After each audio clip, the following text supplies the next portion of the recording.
Hello दोस्तों, a very good evening to all of you. I hope I am audible to you. आज मैं ये जो vlog है अपने ऑफिस से बना रही हूँ। काम करते करते मैं थक गई थी और मैंने सोचा एक व्लॉग ही बना लें और आप लोगों से अपने मन की बात शेयर करूँ। मैंने अभी क्वेरा पे एक बहुत ही इंटरेस्टिंग सी स्टोरी पढ़ी और मेरा मन हुआ कि मैं आप लोगों के साथ शेयर करूं। और वो स्टोरी पढ़ के मुझे मेरी लाइफ के साथ भी कुछ रिलेटेबल लगा जो मैं आप लोगों के साथ शेयर करना चाहूँगी। तो वो स्टोरी कुछ ऐसी थी कि एक हस्बैंड और वाइफ के बीच बहुत प्यार था और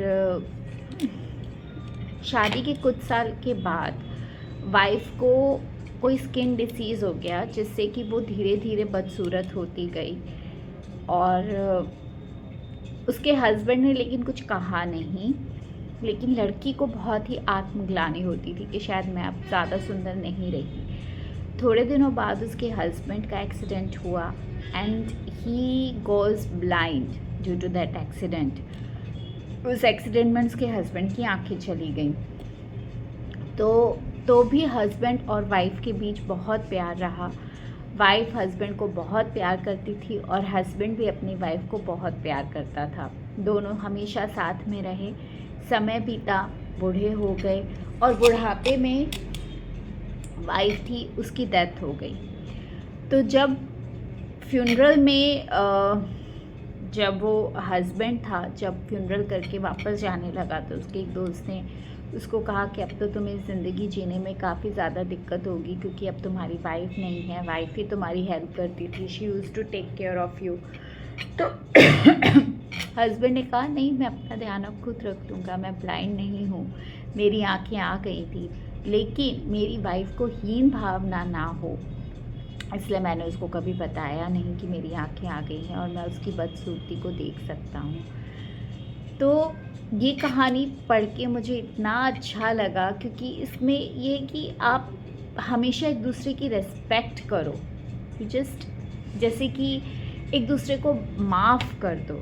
अब काफ़ी लोग ये भी कह सकते हैं कि यहाँ पर हस्बैंड की आंखें हैं तो वो ये भी बोल सकता है कि नहीं, कोई ज़रूरत नहीं है, तुम बहुत अभी भी बहुत सुंदर हो और मैं तुम्हें देख सकता हूँ। लेकिन वो लड़की को हमेशा एक आत्मग्लानि रहती कि नहीं, मैं सुंदर नहीं हूँ और मेरे पति को मेरी वजह से कॉम्प्रोमाइज़ करना पड़ रहा है। उसे बहुत अच्छी वाइफ मिल सकती है, बहुत सुंदर वाइफ मिल सकती है, still he is with me because of any obligation. तो यहाँ पर उस लड़के ने वो जो बात थी या वो जो एक कंडीशन थी उसको ही ओवर रूल कर दिया कि मैं अब ब्लाइंड हो गया हूँ, मैं नहीं देख सकता। साथ ही साथ उस एक पर्पस को भी ऐड किया कि now wife has got a purpose to take care of her husband. तो मेरे ख्याल से बहुत ही अच्छी स्टोरी मुझे लगी और यहाँ पर मैंने अपनी पर्सनल लाइफ के साथ ऐसे रिलेट किया कि मैरिड लाइफ में हमेशा एडजस्टमेंट करना पड़ता है। मुझे ऐसा लगता है जैसे आजकल हम बोलते हैं ना कि नहीं नहीं, एडजस्टमेंट की कोई ज़रूरत नहीं है, फेमिनिज्म आ गया है कि हमेशा वाइफ ही क्यों एडजस्ट करे और हस्बैंड क्यों नहीं, या फिर बहुत सी चीज़ें हो गई हैं जहाँ पर शादी को एक तरीके से कंडीशन के रूप में बदल दिया गया है कि नहीं, थोड़ा सा भी अगर मनमुटाव होता है या प्रॉब्लम होती है तो there is an option of divorce, जो कि आजकल बहुत ज़्यादा ही यूज़ किया जाता है। थोड़ा सा भी मनमुटाव हुआ, नहीं बनी, चलो डिवोर्स ले लेते हैं। जो डिवोर्स पहले इतना बहुत ही ज़्यादा रेयर होता था, रेयरेस्ट ऑफ रेयर सिचुएशन में डिवोर्स एक्सरसाइज किया जाता था, now it has become very common. तो इन माई आईज़ ऑल्सो,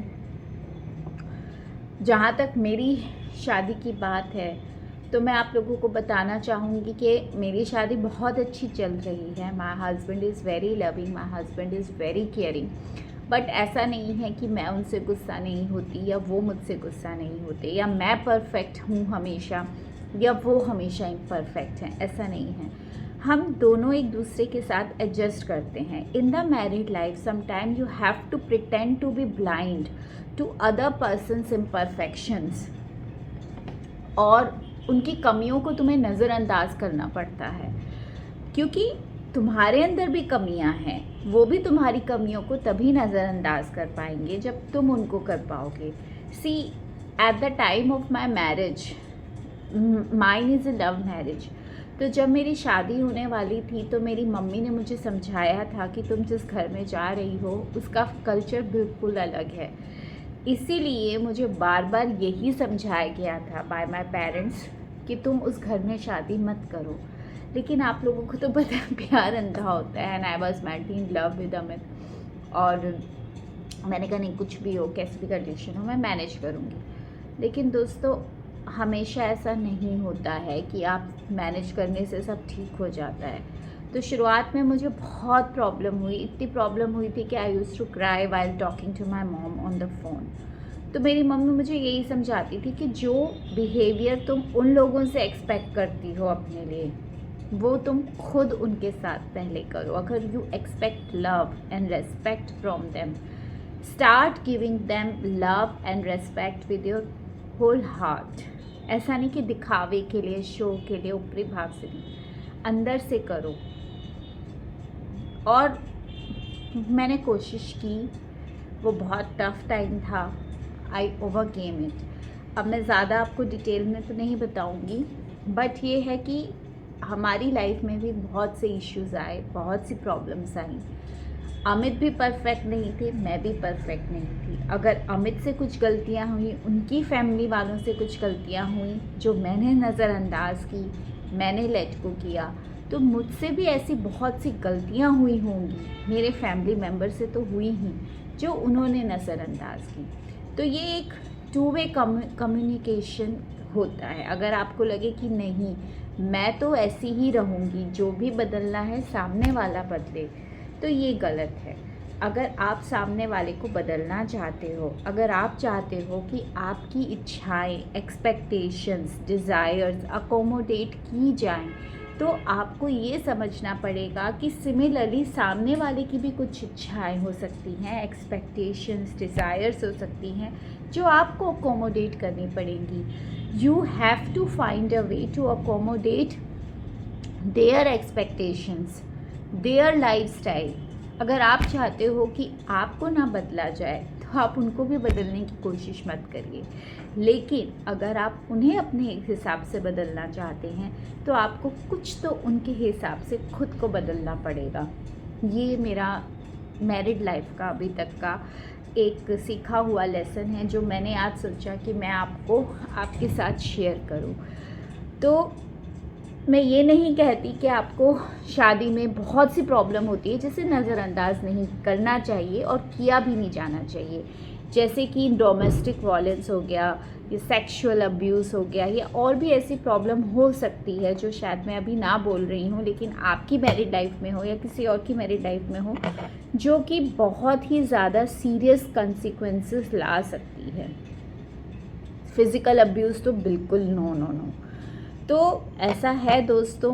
तो मेरे ख्याल से आप लोगों को, अगर इतना ज़्यादा ग्रेव इशू नहीं है, सिर्फ मतभेद है, तो उसे मन का भेद मत बनाइए। Try to talk it out. इससे आप अगर बातचीत करके सुलझा सकते हैं, थोड़े बहुत एडजस्टमेंट करके भी ख़त्म किया जा सकता है, तो मेरे ख्याल से शादी एक बहुत सुंदर रिश्ता है।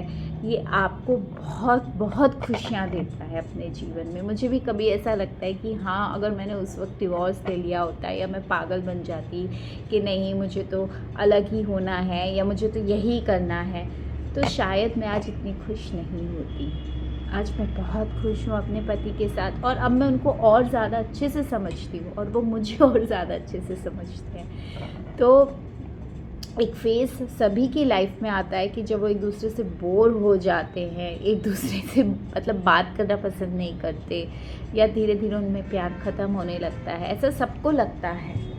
तो मुझे ऐसा लगता है कि उस फेज़ में आप लोगों को एक दूसरे को स्पेस भी देना चाहिए, और सबसे अच्छा है कि उस फेज़ को अवॉइड करने का यही तरीका है कि आप दोनों लोगों की अपनी अपनी हॉबीज़, पैशन और एक काम होना चाहिए कि आपका लाइफ में एक पर्पस होना चाहिए कि आप अपना टाइम उस पर्पस को दो, उस पैशन को दो, कि आपको उसका, अपने स्पाउस का ही टाइम नहीं चाहिए ऑल द टाइम। कि आपको उसका 100% टाइम चाहिए, ऐसा नहीं होना चाहिए।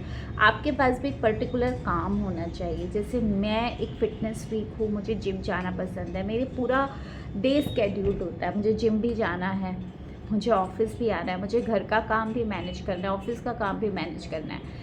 बट इन सब के बावजूद मुझे मेरे पति के साथ बैठ के 5 या 10 मिनट दिन में ज़रूर चाहिए, जब हम लोग अपना दिन डिस्कस करते हैं। मेरे ऑफिस में कुछ इंटरेस्टिंग हुआ है जो मैं उनसे शेयर करना चाहती हूँ या वो मुझे बताना चाहते हैं, और कभी कभी हम झगड़ा भी करते हैं, मुझे उनकी बात बुरी लगती तो मैं उनसे झगड़ा भी करती हूँ। But I need some time, there should not be communication gap.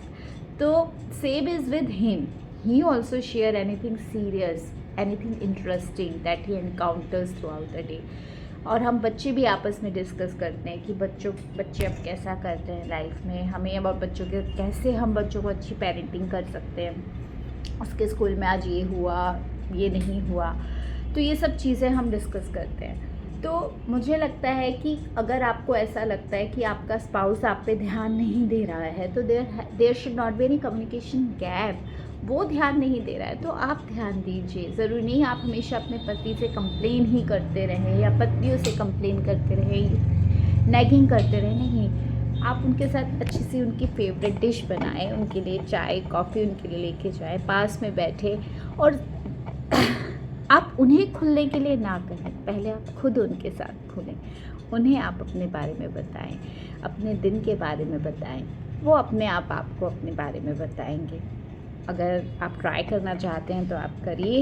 यही मेरी शादी का एक बड़ा इम्पॉर्टेंट लेसन है जो मैंने सीखा, एक्सपीरियंस है। मेरी माँ ने मुझे सिखाया है कि किसी भी आदमी को दोष लगाने से पहले या जज करने से पहले always try to put yourself in their shoes, कि आप उनकी जगह होते तो आप क्या करते, आपके साथ अगर कोई ऐसा कर रहा होता तो आपका क्या रिएक्शन होता।